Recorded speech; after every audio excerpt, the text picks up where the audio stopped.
Quand il y a une manifestation internationale comme ça, les designers français, qu'est-ce qu'ils font? Ils se regroupent, ils font un pavillon France, ça existe ça ou pas? Mais oui, justement, à la Foire du Meuble de Milan. Alors, comment comparer? Ça serait le Festival de Cannes du Meuble. Oui, d'accord. À peu près. C'est-à-dire que là, vous avez rassemblé dans la planète tout ce qui fait de mieux de Planète Meuble internationale, paf, tout ça à Milan, au mois d'avril. Pourquoi? Parce que les designers italiens sont les plus forts dans ce domaine ou pas? Les éditeurs de mobilier italiens sont très forts. Oui.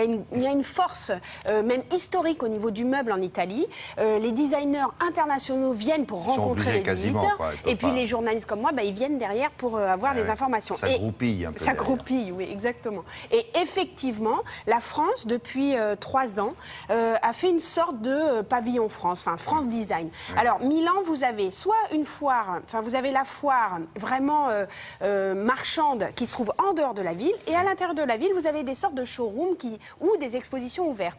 Et il y a un lieu un petit peu hype, c'est Via Tortona, et France Design était placé Via Tortona. Mais qu'est-ce qu'on voit là? On voit le travail de designers français, on voit aussi des matériaux qu'en France, on travaille, comme le lin, la fibre de lin par exemple, qui est extrêmement novatrice.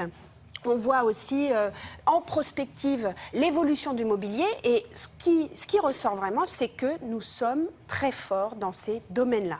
Wow. Et que c'est une façon de faire un cocorico intelligent. Regardez.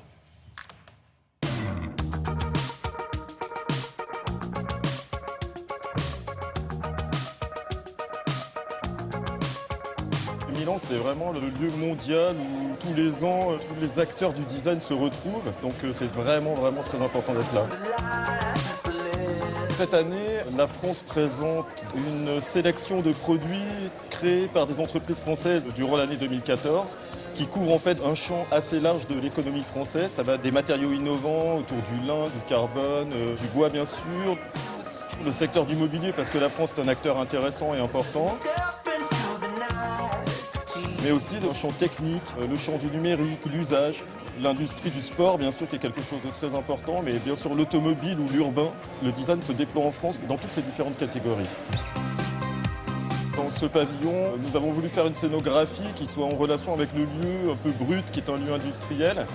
Comme la sélection des objets était assez hétéroclite, on a voulu les rassembler par thématique. On a utilisé une toile technique qui est produite par un grand fabricant français, utilisée essentiellement dans l'architecture, mais aussi dans l'industrie. Et on a détourné leurs matériaux pour faire un très grand luminaire, qui est quelque chose qui flotte dans l'espace, qui filtre la lumière, qui donne une vibration à l'ensemble. Cette Expo France Design donne 2 visions du design. Une vision au travers de produits réalisés, industrialisés, commercialisés. Et un autre pan du design qui est un pan plus prospectif au travers notamment de toute l'exposition du VIA, qui permet au travers de financement en fait, de réaliser des recherches, des prototypes autour de tout ce que peut être l'innovation contenue dans la maison en fait. Alors ensuite, il y a toute une série de projets qui rentrent dans le cadre des aides à projets attribués à des jeunes designers, qui leur permettent d'avoir une visibilité et de mener jusqu'au prototype final en fait, un travail de recherche sur généralement un mobilier ou un luminaire. Nous, on a travaillé autour d'une nouvelle vision du confort, un projet qui s'appelle Atmosphère, qui donne un peu ce que pourrait être un nouveau confort, peut-être plus naturel, moins énergivore, au travers de technologies de pointe ou au travers de procédés ou de matériaux ancestraux. L'idée de France Design, c'est de réussir à montrer assez clairement au public la richesse et le panel en fait, du design français. Et je pense que de toute manière, en France, on a la chance d'avoir beaucoup de designers assez talentueux et qui s'exportent bien. Donc voilà, c'est l'occasion de le montrer clairement et ensemble à Milan. Est-ce que ça fonctionne, ça? C'est-à-dire que les éditeurs milanais, qui sont, vous l'avez dit tout à l'heure, indispensables pour...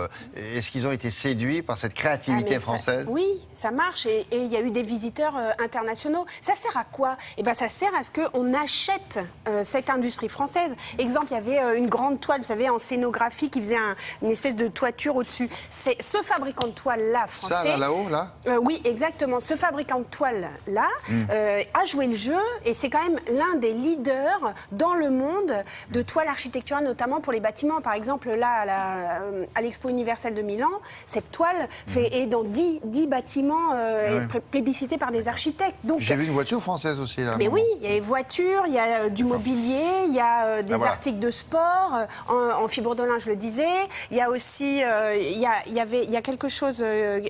faut que j'arrête. Non, mais moi, je On va m'arrête finir la plus, phrase. Il y a quelque chose... Mais non, mais le VIA, qui est l'organisme de valorisation de l'innovation dans l'ameublement, a présenté notamment des meubles en prospective autour de l'éco-conception, et ce qui est absolument indispensable pour l'avenir dans la réflexion. Donc vous avez gagné votre billet pour l'année prochaine pour retourner à Milan. Forcément. Je le paierai s'il faut. On n'en est pas encore là. Merci beaucoup.